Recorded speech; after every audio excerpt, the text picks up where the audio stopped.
ఇక తెలంగాణ కేబినెట్ భేటీ ముగిసింది. బడ్జెట్కు కేబినెట్ ఆమోదం తెలిపింది. ఆర్థిక మంత్రి భట్టి కాసేపట్లోనే బడ్జెట్ ప్రవేశపెట్టనున్నారు. ఇక 2,95,000 కోట్లతో బడ్జెట్ను ప్రవేశపెట్టనున్నారు భట్టి. అలాగే మండలిలో మంత్రి శ్రీధర్ బాబు బడ్జెట్ని ప్రవేశపెట్టనున్నారు. మరోవైపు ఇవాళ కేసీఆర్ బడ్జెట్ సమావేశాలకు ఆయన హాజరు కాబోతున్న నేపథ్యంలో సర్వత్రా ఆసక్తి నెలకొన్న పరిస్థితి చూస్తున్నాం. కాసేపట్లోనే అసెంబ్లీకి మాజీ సీఎం కేసీఆర్ ప్రతిపక్ష హోదాలో ఫస్ట్ టైం తొలిసారి అసెంబ్లీకి హాజరు కానున్నారు. 12 గంటలకు శాసనసభలో బడ్జెట్ ప్రవేశపెట్టనున్నారు భట్టి విక్రమార్క. ఇది అంశంపై అప్డేట్స్ మా కరెస్పాండెంట్ శేఖర్ అడిగి తెలుసుకుందాం. శేఖర్, చెప్పండి. సో 2.95 లక్షల కోట్లతో బడ్జెట్ ప్రవేశపెట్టినట్టుగా చూస్తున్నాం. మరోవైపు ప్రతిపక్ష నేత కేసీఆర్ మొదటిసారి సమావేశాలకు హాజరవబోతున్న నేపథ్యంలో సర్వత్రా ఒక రకమైన ఆసక్తి అయితే కనిపిస్తోంది. ఏంటి మీ దగ్గర ఇన్పుట్స్? రైట్ హరి, మరికొద్ది సేపట్లోనే తెలంగాణ శాసనసభలో పూర్తి స్థాయి బడ్జెట్ను కాంగ్రెస్ ప్రభుత్వం ప్రవేశపెట్టనుంది. శాసనసభలో డిప్యూటీ సీఎం ఆర్థిక మంత్రి భట్టి విక్రమార్క ప్రవేశపెడతారు. శాసన మండలిలో శాసనసభ వ్యవహారాల శాఖ మంత్రి శ్రీధర్ బాబు ప్రవేశపెట్టున్నారు. ప్రస్తుతం కేబినెట్ సమావేశం ముగిసింది. బడ్జెట్కు కేబినెట్ అంతా ఆమోదం తెలిపింది. 2,95,000 కోట్ల రూపాయల బడ్జెట్కు కేబినెట్ ఆమోదం తెలిపినట్లు తెలుస్తూ ఉంది. మరికొద్ది సేపట్లోనే ఉభయ సభల్లో బడ్జెట్ను ప్రవేశపెట్టున్నారు. ఇక తెలంగాణ రాష్ట్రంలో కాంగ్రెస్ ప్రభుత్వం ఏర్పడిన తర్వాత వాస్తవ రూపేణ బడ్జెట్ తయారవుతుంది. గతంలో కేవలం అంకరగారులుగా ఉండేది, కానీ ఇప్పుడు వాస్తవ రూపేణ బడ్జెట్ను తయారు చేశాము అంటూ ప్రభుత్వం చెప్తా ఉంది. బడ్జెట్ ప్రవేశపెట్టే కంటే ముందే అన్ని శాఖల నుంచి ప్రతిపాదనలు తీసుకోవడం, దాని మీద రివ్యూలు చేయడం, ఆయా శాఖల ప్రయారిటీని బట్టి బడ్జెట్ ఉంటుంది అన్నటువంటి విషయాన్ని మంత్రులు మొదటి నుంచి కూడా చెప్తా ఉన్నారు. ముఖ్యంగా 3-4 శాఖలకు ప్రయారిటీ ఇస్తారు అన్నటువంటి అంశం తెలుస్తూ ఉంది.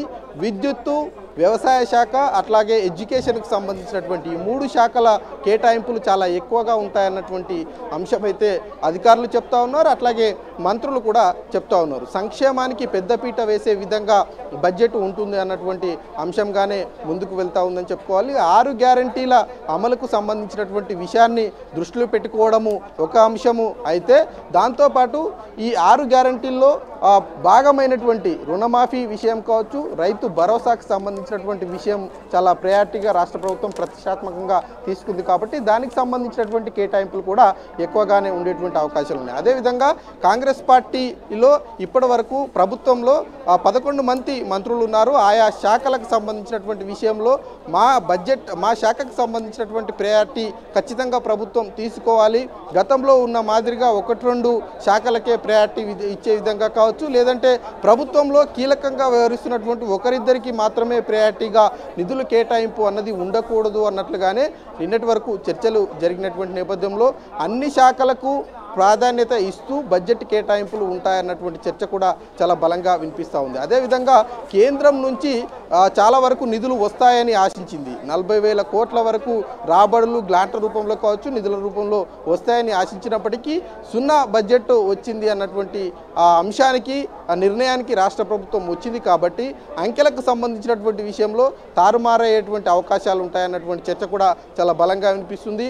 ఇప్పటి వరకు 2,95,000 రూపాయల బడ్జెట్కు ఆమోదం తెలిపినప్పటికీ కూడా రియాలిటీ బేస్డ్లోకి వచ్చేసరికి 2,50,000 వరకు మాత్రమే ఉంటుందన్నటువంటి చర్చ కూడా నిపుణులు అట్లాగే ఇక్కడ ఉన్నటువంటి అధికారులు చెప్తా ఉన్నారు. మరికొద్ది సేపట్లోనే బడ్జెట్ ప్రవేశపెడుతున్నటువంటి నేపథ్యంలో ఏ అంశాలకు ప్రయారిటీ ఇస్తారన్నది చూడాల్సి ఉంటుంది. ఎందుకంటే అటు వైద్య శాఖకు సంబంధించినటువంటి విషయాన్ని కూడా చాలా ప్రాధాన్యతగా రాష్ట్ర ప్రభుత్వం తీసుకుంది. అట్లాగే వ్యవసాయ శాఖకి సంబంధించినటువంటి ఈ మైనర్ ఇరిగేషన్ను ప్రయారిటీగా తీసుకొని పెండింగ్ ప్రాజెక్టులన్నింటినీ కంప్లీట్ చేయాలని రాష్ట్ర ప్రభుత్వం భావిస్తున్నటువంటి నేపథ్యంలో 10-15,000 కోట్ల రూపాయల మైనర్ ఇరిగేషన్కు ప్రయారిటీగా కేటాయింపులు జరిగేటువంటి అవకాశాలు అయితే కనిపిస్తున్నాయి. అదేవిధంగా విద్యుత్ శాఖకు సంబంధించినటువంటి పెండింగ్ ప్రాజెక్టులతో పాటు డిస్కమ్లకు చెల్లించాల్సినటువంటి అప్పుల విషయంలో కూడా చాలా ప్రాధాన్యతతో తీసుకున్నటువంటి అంశం కాబట్టి దానికి కూడా చాలా వరకు కేటాయింపులు ఉండేటువంటి అవకాశాలు అయితే కనిపిస్తూ ఉన్నాయి. ఇక విద్యాశాఖకు సంబంధించి గతంలో కేటాయింపులు ఎక్కువగా ఉన్నప్పటికీ ఇప్పుడు విద్యాశాఖలో ప్రభుత్వం చాలా కీలకమైనటువంటి నిర్ణయం తీసుకోబోతుంది. సెమీ అట్లాగే రెసిడెన్షియల్ పిల్లలకు సంబంధించినటువంటి విద్యను ప్రోత్సహించబోతుంది. కార్పొరేట్ వ్యవస్థకు ధీటుగా ప్రభుత్వ విద్యను ముందుకు తీసుకెళ్లేటువంటి ఆలోచన చేస్తుంది. కాబట్టి దానికి సంబంధించినటువంటి కేటాయింపులు కూడా చాలా కీలకంగా ఉండేటువంటి అవకాశాలు ఉన్నాయి. ఇక గ్రామీణాభివృద్ధికి సంబంధించి వచ్చేటువంటి లోకల్ బాడీ ఎలక్షన్స్ ఉన్నాయి కాబట్టి దాన్ని దృష్టిలో పెట్టుకొని గ్రామీణాభివృద్ధికి సంబంధించినటువంటి శాఖ కూడా చాలా కేటాయింపులు ఉండేటువంటి అవకాశాలు ఉన్నాయి. ఓవరాల్గా చూసుకుంటే 2,70,000 నుంచి 2,95,000 కోట్ల రూపాయల బడ్జెట్ ఉండేటువంటి అవకాశాలు ఉన్నాయి. వాస్తవ బడ్జెట్ చూసుకుంటే 2,50,000 వరకు ఉండేటువంటి అవకాశాలు ఉన్నటువంటి నేపథ్యంలో మరికొద్ది సేపట్లోనే బడ్జెట్ ప్రవేశపెట్టున్నారు. అసెంబ్లీలో బట్టి విక్రమార్క, మండలిలో శ్రీధర్ బాబు ప్రవేశపెట్టనున్నారు. హరి. ఓకే శేఖర్.